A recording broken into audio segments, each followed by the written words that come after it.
Chhatrapati संभाजीनगरमधल्या Galaxy हॉस्पिटलमधून उपचार घेत असताना आता त्यांना डिस्चार्ज झाला आहे. थेट मनोज जरांगे पाटील हे आंतरवली सराटीत आले.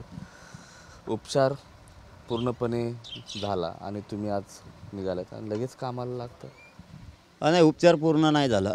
डॉक्टरांनी लिहून दिले की तुम्ही इथून चाललात, परंतु उपचार तुम्हाला तिथं गेल्यावर घ्यावं लागणार आहेत. कारण मला काही बैठक आहेत ह्या 2-4 दिवसात. परत 7 तारखेपासून दौरा सुरू होतो आहे. आता 7 तारखेपर्यंत लगातार मला उपचार घ्यायचे सांगितलेले आहेत आणि ते उपचार दर दिवस मी इथंच आंतरवालीतच इथल्या डॉक्टरांच्या माध्यमातून सलाईन इंजेक्शन घेणार कंटिन्यू. 4 दिवस आता तुमचे सगळे बैठका वगैरे आहेत. काही गुप्त बैठका देखील तुमच्या आयोजित आहेत अशी माहिती समोर येते. पण नाही, राजकारणात काही गोष्टी अवघड करायच्या नसतात. काही संकेत असतात ते पाळायचे असतात. कारण राजकारणातला संकेत ज्याला कळतो ते यशस्वी होतो, असं एक त्यातलं गमक आहे. त्यामुळं बैठक आहेत, परंतु कशाच्या आहेत काय 1-5-6 दिवसानं आम्ही जे जाहीरच करणार आहेत किंवा 29 तारखेला फायनल करणार आहेत. त्यात काही दुमतच नाही. पण का आम्ही आमच्यासाठी, आमच्या न्यायासाठी का आम्ही समीकरणं जुळू नयेत किंवा का आम्ही न्यायासाठी लढाईत उतरू नाहीत? इथं काय शत्रुत्व नाही ना, इथं दुश्मनी नाही आहे. इथं काय आपल्याला जीवन मरणाची लढाई नाही करायची ना. इथं ही सामाजिक राजकीय लढाई, सामाजिक न्यायासाठी ही राजकीय लढाई, तिला नाविलाज आहे. सामाजिक लढ्याचा योद्धा म्हणून मनोज जरांगे पाटलांकडे पाहायचं. मात्र आता मनोज जरांगेंना राजकारणातलं गुप्तता काय असतं हे समजायला लागलं आहे अशीही चर्चा आहे. ते चाभऱ्याने शिकेलं मला. ते सत्ताधाऱ्यांनी, हे विरोधक, हे चाभऱ्या लोकांनी शिकविलं आहे. आम्ही त्यांना वारंवार सांगत होतो की ह्या लफड्यात आम्हाला नाही पडायचं. आणि आजही सांगतो मी TV 9च्या माध्यमातून प्रामाणिकपणानं, मला किंवा माझ्या समाजाला राजकारणात नाही द्यायचं. खरं ते सांगतो आहे मी.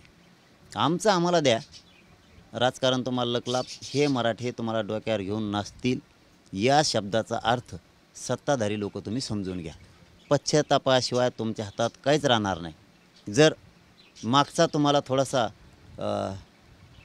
प्रसाद मानायचा असला किंवा मागचा काही अनुभव घ्यायचा असला आणि तुम्ही घेणार असलात आणि त्याच्यातून शहाणे होणार असाल तर व्हावं अशी माझी इच्छा आहे. नसेल तर तुम्ही मला राजकारणात सुद्धा हलक्यात घेऊ नका.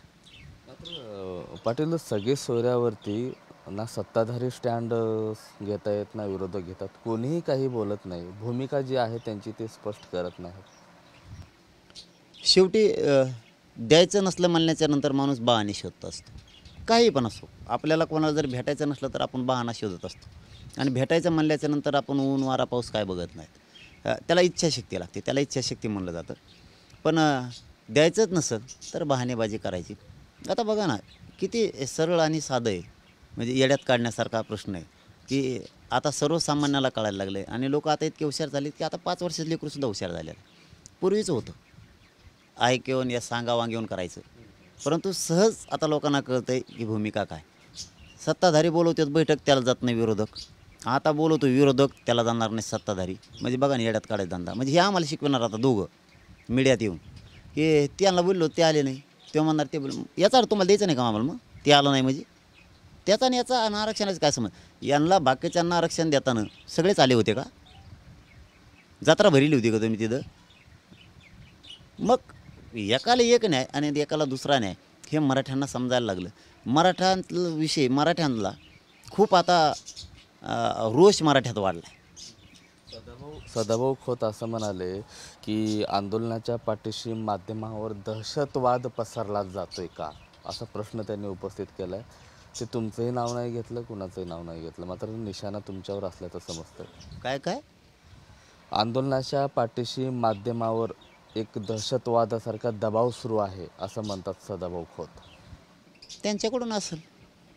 जनतेकडून माध्यमावर दहशत नाही. जनतेला न्याय देणारच एवढंच व्यासपीठ आहे. प्रामाणिक व्यासपीठ म्हणजे मीडियाचं चौथा आधारस्तंभ.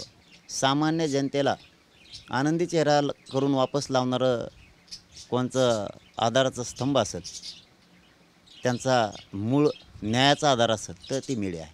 दहशत, दादागिरी हे तुमचे शब्द आहेत, ते सरकारला शोभते, जनतेला नाही. जनतेचा खरा मित्रच ते आहे न्याय देणारा, ती म्हणजे मीडिया. बीड असेल, जालना असेल, या दोन्ही जिल्ह्यामध्ये जे 2 जाती आमने सामने आले, सामाजिक स्वास्थ्य जो बिघडलेला आहे आणखीनही पूर्वपदावर येत नाही. तुम्ही पुढे होऊन काही समीकरण जुळवणार आहेत का, किंवा दोन समाज शांत करण्यासाठी कुठल्या बैठका किंवा कुठल्या पुढाकार घेणार आहेत का? शांत करायला झालंयच काय मला हे कळाय ना आधी. अगोदर काय असतं ह्या प्रश्नाचं उत्तर कळणं खूप गरजेचं असतं. झालंय काय, मग माणूस पुढाकार घेतो आणि त्याच्यात रस बी असतो. नेमकं झालंय काय हे जर कळालं तर बरं आहे. काय झालंच नाही आणि तुम्ही जर बळच म्हणता चोर आले चोर आले चोर आले, चोरत नाहीत तर चोर आले कुठून? झालंय काय हे सांगा. मराठ्यांनी काय केलं? निवडणूक ही हारजितासाठी असते. हे लोकशाहीचं एक सूत्र आहे. निवडणुकीचं ते सूत्र आहे. हारजीत कोणाला तरी दोघं कधीच निवडून येणार नाही देशात. कोणाला तरी एकाला हरावं लागेल. मग हारजीत झाली म्हणून जर तुम्ही एखादी जात टार्गेट करणार असलात मराठ्यांना, तर ही कोणची लोकशाही आहे? मग जातीवाद नेमका कोण पसरवतोय? याच्या आधी तुम्ही कधी पडलेच नाही का? याच्या आधीचा विजयात तुम्हाला आनंद नाही का? मग पडलं तर पडलं. पुन्हा त्या समाजाला एकत्र करायचं, पुन्हा त्याच्या खांद्यावर हात टाकायचा, पुन्हा एकत्र करायचे, पुन्हा राजा म्हणून तुम्हीच वागायचं. आम्ही म्हणतो तसं समाधान करणं तुला मारू, ही कुठली पद्धत आहे? ही कोणची पद्धत आहे? किंवा आम्ही सांगतो तेच ऐकायचं, नाही तर जमणार नाही, आम्हीच आलो पाहिजेत, ही कुठली पद्धत आहे लोकशाहीची? लोकशाही असं नाही सांगत की तुम्ही दादागिरीवरच तुम्हाला द्यायचं, असं नाही सांगत. आमचे कितीतरी पडले, आम्ही तुम्हाला असंच केलं का? आमच्या राज्यात तुम्ही म्हणलात त्या 2-3 जिल्ह्यात आमचे किती वेळेस पडले? मग आम्ही जातीवाद केला का? आम्ही म्हणलो का तो आमचा कोण पाडतो आहे, मागं दांडा घेऊन लागतो? ते मान्य करायला लागतं. त्याला लोकशाही कळती असं म्हणलं जातं, त्याला संविधान कळतं असं म्हणलं जातं, त्याला कायदा कळतो असं म्हणलं जातं, त्याला पार्लमेंट कळतं असं म्हणलं जातं, त्याला तिन्ही कायदेमंडळ, विधिमंडळ, विधान परिषद कळती, त्याला असं म्हणलं जातं. लोकांना धडे शिकायचे उगाच संविधानाचे, कायद्याचे, आणि स्वतःच्या डोक्यात तर काहीच नाही, नुसते दादागिरीच गोरगरीबाला. हे लई दिवस चालत नसतं. शहाणे व्हा आणि सुधरा, शहाणे व्हा आणि सुधरा. बीड जिल्हा तुमची जन्मभूमी आहे, जिल्ह्याचं अनोखं नातं तुमचं आहे. पराभव झाल्यानंतर पंकजा मुंडे ह्या उद्या बीडमध्ये पहिल्यांदाच येत आहेत. विधान परिषदेवर त्यांची वर्णी लागल्यानंतर काही शुभेच्छा वगैरे असतील जरांगे पाटलांच्या पंकजा मुंडेंना? जातीवाद बंद करावा, समजून सांगावं, गोरगरीब मराठ्यांना जो त्रास होतो तो थांबावा, शुभेच्छा असणारच. काही भेट वगैरे घेत आहे? त्याही नारायणगडाला उद्या जाणार आहेत. आता हा वाद बाजूला सोडून कुठंतरी ओबीसी कुणबी असं समजून तेच सांगतो मी, वाद कुठं आहे? वाद मराठ्यांनी काय केलं? इतका मराठ्यांवरती दाद धरायला वाद कुठं आहे? आणि तुम्ही किती भेडलात मराठ्यांचा विचार नाही संपू शकत. तुम्ही किती मारलं मराठा मागं नाही हटू शकत. तुम्ही किती खोटे केसेस केल्या मागं नाही सरकू शकत. तुम्ही कितीही तुमचे अधिकारी आणून त्यांच्यावर दबाव आणला, मराठा मागं सरकत नसतो, कधीच नाही. उलट शहाणे व्हा. शेवटी राज्यकर्ते तुम्ही येत. उलट तुम्ही ज्यांना मोठं केलं, तुम्ही ज्या पक्षाला मोठं केलं, त्याच पक्षानं तुम्हाला संपवलं होतं. हो, हे पण आठवण असू द्या. शेवटी मराठ्यांचेच आभार आहेत वनवास संपवायला. पण आता कोणी काय घ्यायचं त्याच्यातून, ही त्याचा विषय असतो. मराठ्यांनी जातीवाद न करून तुम्ही त्यांना दोष देणार असाल तर मराठा बी एवढा कमी नाही आहे. सहन करायचा तर करत असतो. शेवटी सुधारायच्या संध्या दिल्यात, सुधारले तर ठीक, त्याला आमचा नाविलाज आहे. पण जातीवाद आमच्याकडून नाही, कधी होणार नाही. पण सुधरावं ही मात्र आमची भूमिका आहे. सुधारायला संधी आहे, नसन सुधारायचं त्याला आमचासुद्धा नाविलाज आहे. आम्हाला बी काही मर्यादा आहेत. अन्याय किती दिवस सहन करायचा. नक्कीच मराठा समाज हा जातीवादी नाही आणि तुम्हीही जातीवाद करू नका. वेळ गेलेली नाही, शहाणे व्हा, सुधरा, असा मार्मिक सल्ला मनोज जरांगे पाटील यांनी पंकजा मुंडे यांना दिलेला आहे.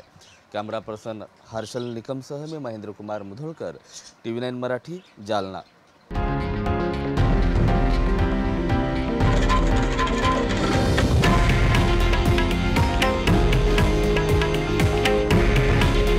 हे आहे देशातील नंबर 1 न्यूज नेटवर्क आणि आपण पाहत आहात TV9 मराठी.